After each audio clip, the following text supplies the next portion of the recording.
Cuando estamos en los 20 o en los 30, nuestro mayor anhelo es viajar, conocer culturas y muchos amigos.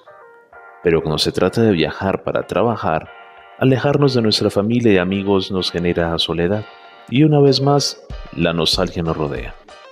En este episodio de International Talk Time conoceremos más a fondo las perspectivas de dos de nuestras embajadoras. A partir de ahora, todo será en inglés. Disfrútalo. Hello, and welcome to this new episode of this International Talk Time. Today we have two guests, special guests from Botswana and Brazil. So, ladies and gentlemen, Maida from Brazil and Sibiwe from Botswana. So, well, introduce yourself. Hello, my name is Sibiwe Tamani and I'm from Botswana, from Soacha branch. Hi everyone, my name is Maida, I'm from Brazil. I work in the Plaza de las Americas branch, and yeah, I've been working here for over a year now. Okay, over a year. Yes. And what about you? For how long? I've been working here for like more than a year. Oh, a lot. Yes. All right. Now, a question. Do you come from Botswana to here, or do you travel to another countries to come here? Well, okay, you mean like connecting flights, right? Yeah. Okay, yes. I traveled like from Botswana to South Africa, from South Africa to Spain, from Spain to Colombia. Wow. So yes. How long did it take? It took like more, like what, 1 day? Like 1 day. Yeah, more than 1 day actually. Wow. Like more than 20 something hours. So it's been a hectic trip. Jesus, a lot. What about you? How was your trip? Well, when I came, I passed by Panama. I was in a different city in my country, so I had to travel first to a different city, to Rio, then go to Panama, and then here. It was about, I'd say around 8 hours without counting the delayed time, because the first flight in Rio actually delayed 5 hours, so I had to wait for all of that. Oh, it's still a lot. Yeah. Well, so girls, I know that you're in your 20s, close to be 50, right?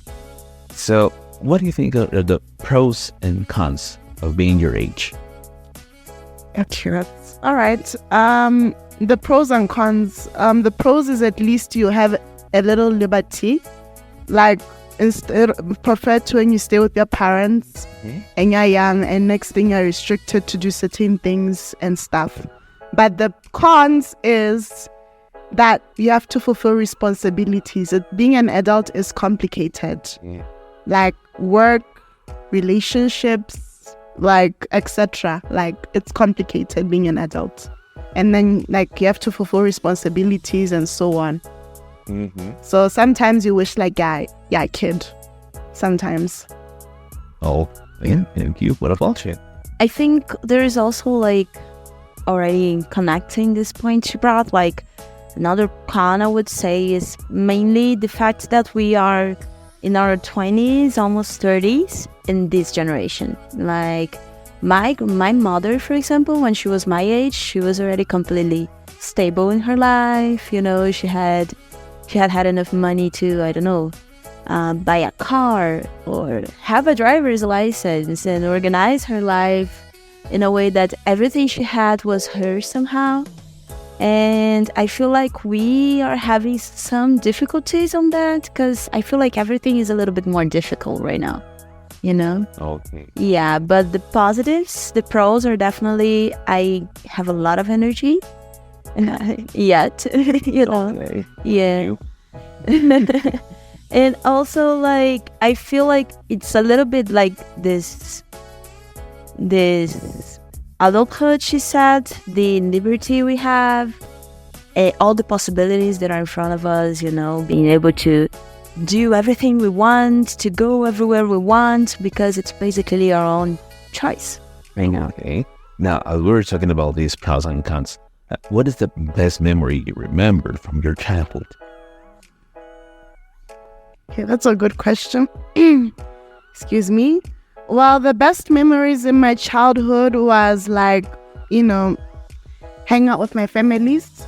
You know, I remember I I would go for road trips to maybe Gaborone, Pitsane. By the way, Pitsane is my home village. So yeah, maybe to have family time together and play with my friends and cousins, and we'll play from the whole day. And then of course we're expected to arrive home before 6. I think 5, 6, somewhere there.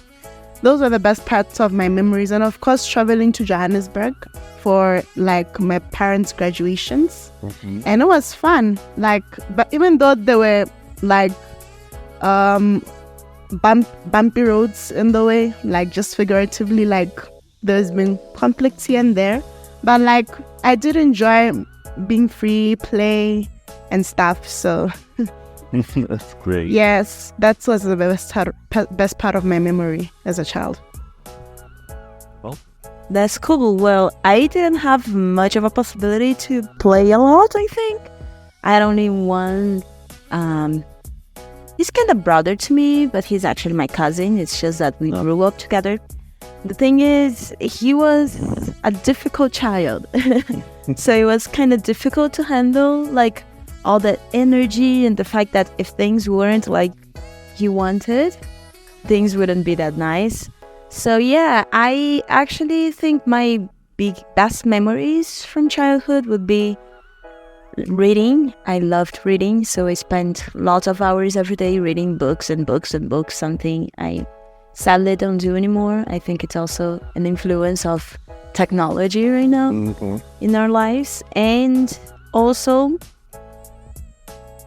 the fact that sometimes I used to live very far from the beach, although I was raised in Rio. So it was difficult. But sometimes, like every 2 or 3 months, me and my family gather everybody and we went to the beach, and we could like spend the whole day there, like swimming and all of that. I have a very big connection to the water somehow. So that's definitely a very good memory. Cool. Fantastic. Nice. That's very cool. Well, speaking of this point, I noticed that, you travel here to Colombia. This is the first time, for example, in your case, the first time that you travel to another continent, right? Yeah. All right. What is it? Yes, it's my first time, because so far the only country I've been traveling my entire life was South Africa to visit my family, to go for school trips, parents' graduation and other things, and traveling. But then to leave Africa and to come to Latin America was a different experience for me. So totally different. The weather condition was different. Like the time zones were confusing because it was hard for me to communicate to my family. It's not easy. Like at least, like if you lived in like South Africa, because the time zone from between South Africa and Botswana is the same, it's easy to communicate. But then the time zone is like 7 hours, so you have to make arrangements on time. Some people can keep up with it, some cannot. When you make time with some people, they just are not available. Something just comes up, so like it's not easy, but I try. Okay, what about this expectation of being alone in another country?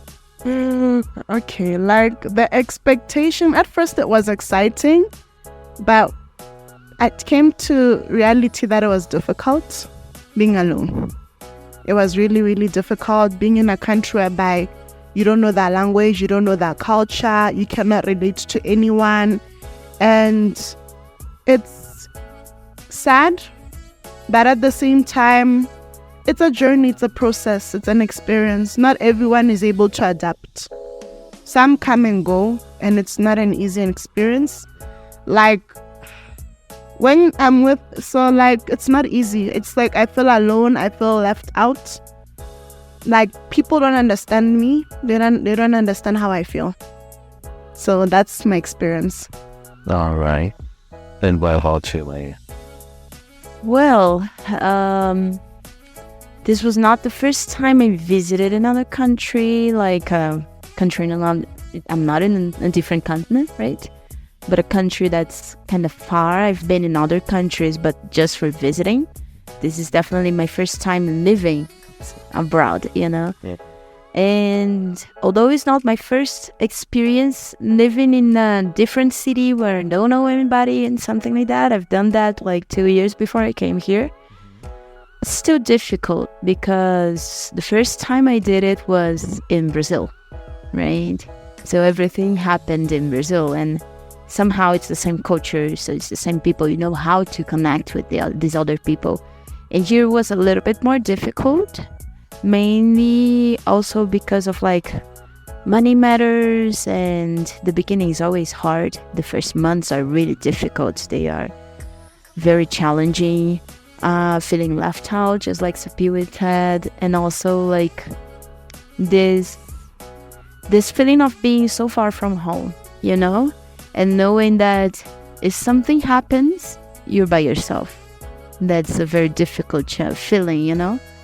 But I feel like after some time, I learned how to feel like this is something I conquered by myself. So it's